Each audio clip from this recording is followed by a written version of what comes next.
Howdy Moz fans, and welcome to another edition of Whiteboard Friday. This week we are chatting about SEO ranking factors and the challenge around understanding correlation, what correlation means when it comes to SEO factors. So you have likely seen over the course of your career in the SEO world lots of studies like this. They're usually called something like ranking factors or ranking elements study or the 2017 ranking factors. And a number of companies put them out. Years ago, Moz started to do this work with correlation stuff. And then now many companies put these out. So people from Search Metrics and I think Ahrefs put something out and SEMrush puts one out, and of course Moz has one.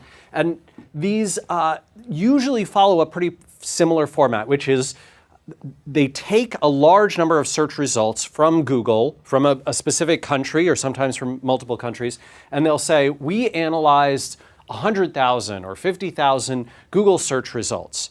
And in our set of results, we looked at the following ranking factors to see how well correlated they were with higher rankings. That is to say, how much they predicted that on average, a page with this factor would outrank a page without the factor, or a page with more of this factor would outrank a page with less of this factor. And so basically, in an SEO study, they usually mean something like this. They do like a scatter plot.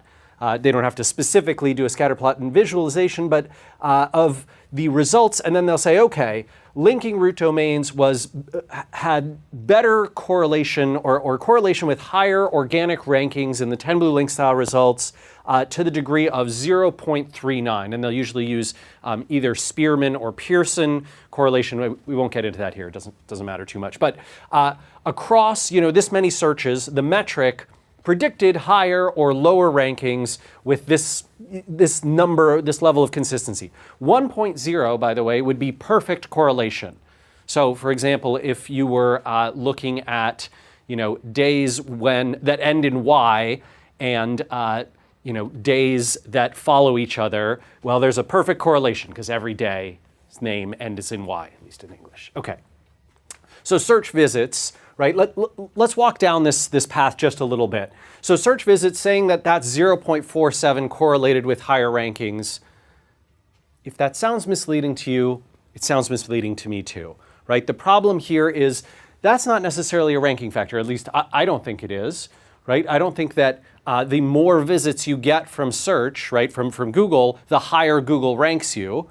I think it's probably that the correlation runs the other way around, right? The higher you rank in search results, the more visits on average you get from Google search, right? And so these ranking factors, I'll run through a bunch of these myths, but these ranking factors may not be factors at all. They're just metrics or elements where the study has looked at the correlation and is trying to show you the relationship on average. But you have to understand and intuit this information properly, otherwise you can be very misled. So let's walk through a few of these.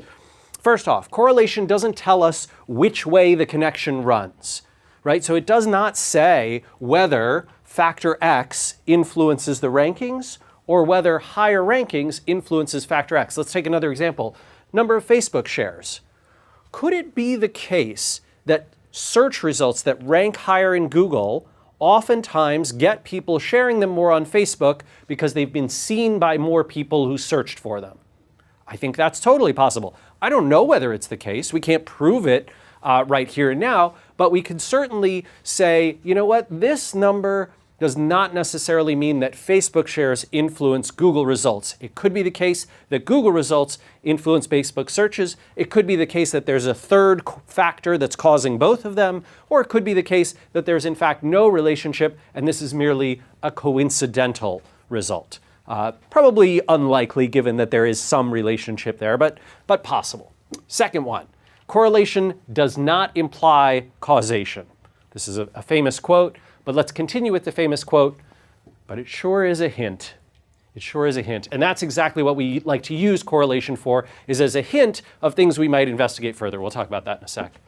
3, in an algorithm like Google's, with thousands of potential ranking inputs, if you see any single metric at 0.1 or higher, I tend to think that in general that is an interesting result. Not proves something, not means that there's a direct correlation, just it is interesting. It's worthy of further exploration, it's worthy of understanding, it's worthy of forming hypotheses and then trying to prove those wrong. It is interesting. Number 4, correlation does tell us what more successful pages and sites do that less successful sites and pages don't do. And sometimes, in my opinion, that is just as interesting as what is actually causing rankings in Google, right? So you might say, oh, this doesn't prove anything. What it proves to me is pages that are getting more Facebook shares tend to do a good bit better than pages that are not getting as many Facebook shares.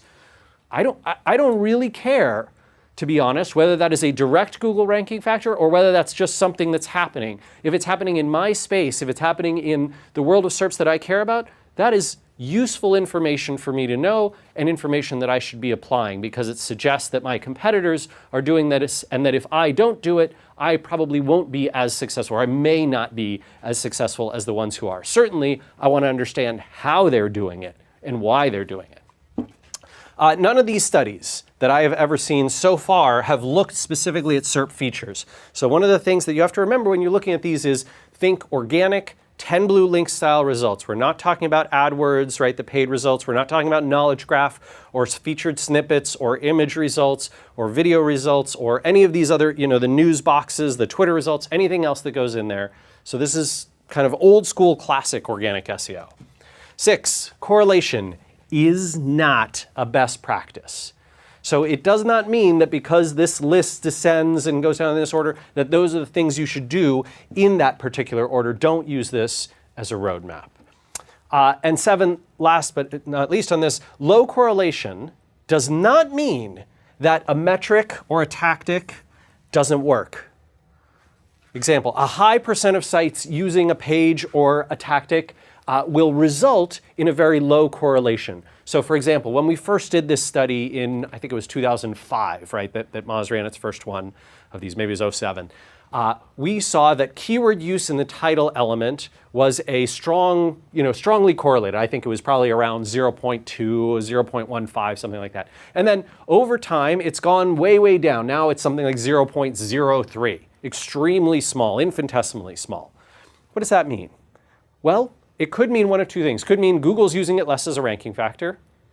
It could mean that it was never connected and it's just total speculation, total coincidence. Or 3, it could mean that a lot more people who rank in the top 20 or 30 results, which is what these studies usually look at, top 10 to top 50 sometimes, a lot more of them are putting the keyword in the title. And therefore, there's just no difference between result number 31 and result number 1 because they both have them in the title. And so you're seeing a much lower correlation between pages that don't have them and do have them and higher rankings, right? So careful about how you intuit that. Oh, one final note, I did put negative 0.02 here. A negative correlation means that as you see less of this thing, you tend to see higher rankings. Again, unless there is a strong negative correlation, I tend to watch out for these. Right? Or I tend to not pay too much attention. For example, a keyword in the meta description, it could just be that, well, turns out pretty much everyone has the keyword in the meta description now, so this is just not a big differentiating factor. All right, what's correlation actually good for? We talked about a bunch of myths, ways not to use it. First one, IDing the elements that more successful pages tend to have. So if I look across a correlation and I see that lots of pages are twice as likely to have X and rank highly as the ones that don't rank highly, well, that is a good piece of data for me.